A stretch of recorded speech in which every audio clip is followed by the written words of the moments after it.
Have you ever wondered why Marvel Studios skipped several decades worth of incredible stories from the comics and jumped straight to the past decade, where all the traditional heroes were replaced by more diverse counterparts? The answer to that question would be Victoria Alonso, the Kathleen Kennedy of Marvel Studios. A part of the new Hollywood elite, she was untouchable and unfireable up until now. The Hollywood Reporter's March 20th headline, "Shocker! Marvel Studios veteran Victoria Alonso exits," is indeed on point, because outside of a few notable exceptions, no one saw this coming. In this editorial, I will go through who Victoria Alonso is and what she stood for as a producer, some of her more shocking contributions to Marvel, and you don't want to miss out on that, the likely reason why she was fired, and what her removal could mean for the MCU going forward.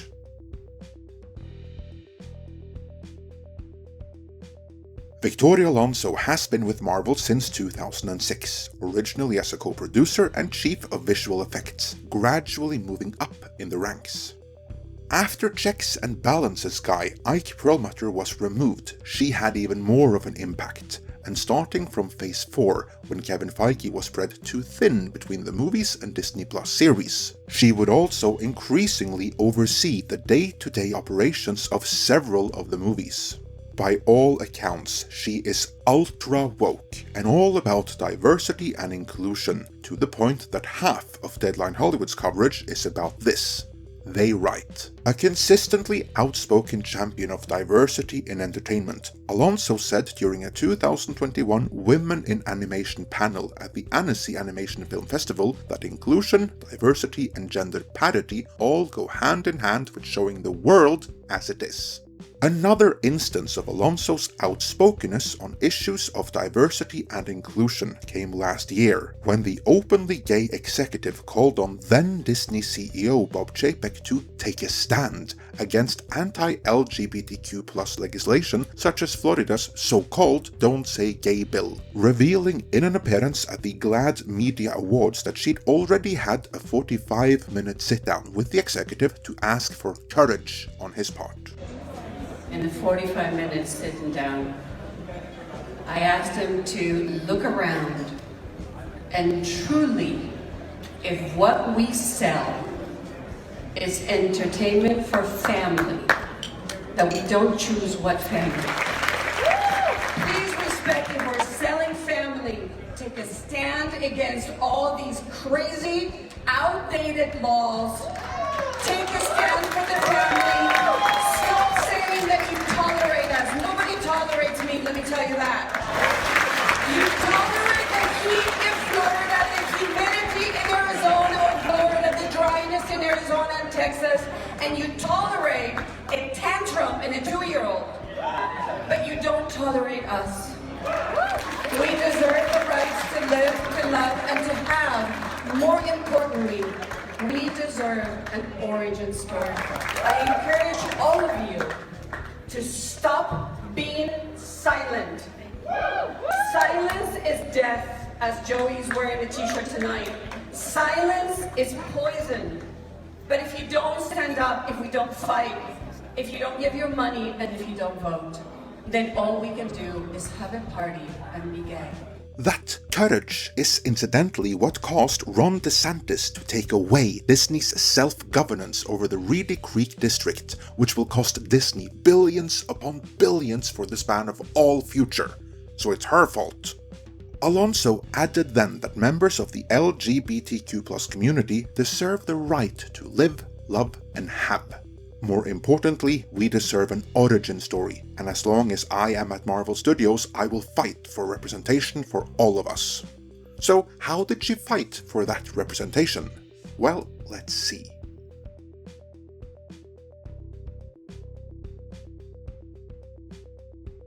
To begin with the most benign, meaning it's about to get worse. She's the one who wanted to retire the brand name X-Men and replace it with The Mutants.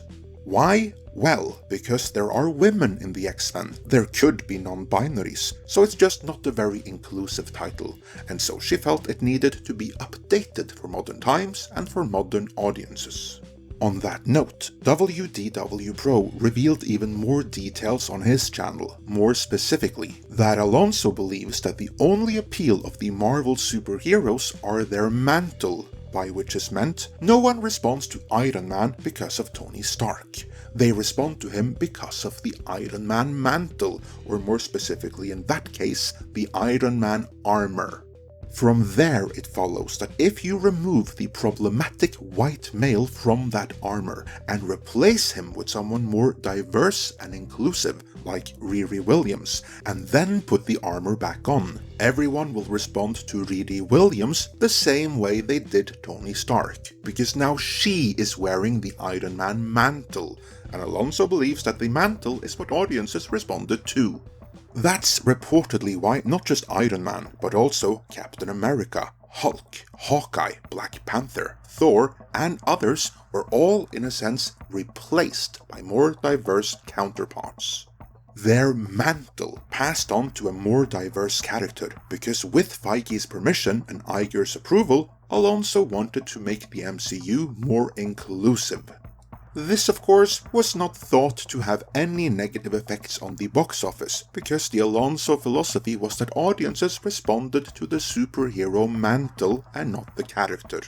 Case in point, Deadline Hollywood quoted her as saying, "From a fiscal point of view, you are leaving money on the table by not representing. I think 51% of our audience is female, 28% of our audience is Hispanic. If we don't represent the people that watch what we make, eventually they'll go elsewhere because somebody else will have figured it out."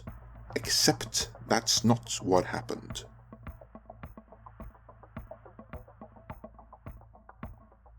At the time of making this video, none of the trades have given a reason why Alonso chose to exit from her role at Marvel, but some did point out that it happened rather suddenly and she doesn't have anything else lined up.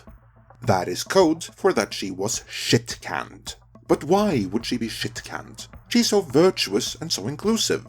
Well, first keep in mind that the post-Endgame Marvel movies, excluding Sony Spider-Man No Way Home, were all complete duds in theaters.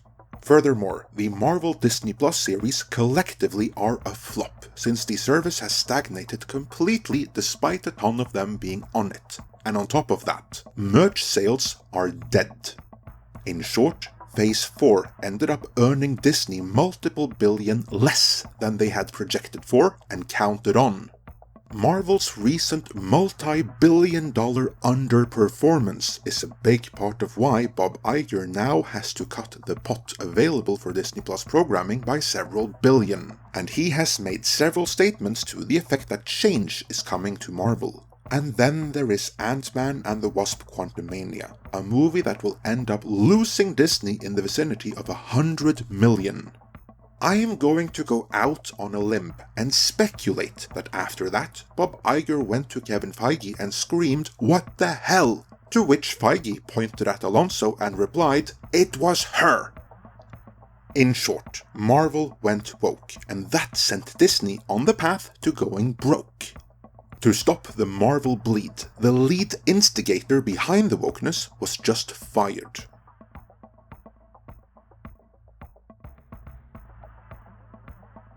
This will send shockwaves through Hollywood, and certainly through Disney.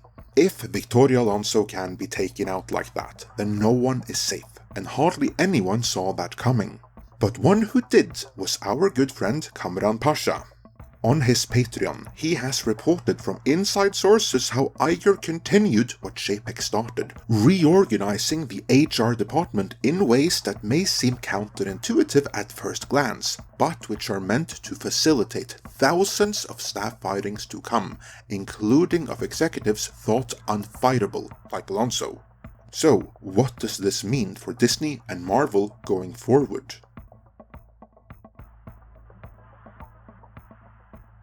Make no mistake about it, if you like Marvel, these are fantastic news. Yes, there is a lot of rot left at Marvel, but this sent a powerful message, and for the first time in a long time, I now feel a sliver of optimism for the future of the MCU. Without Alonso there to exert her brand of influence, there is hope that Marvel can get out of their current rut.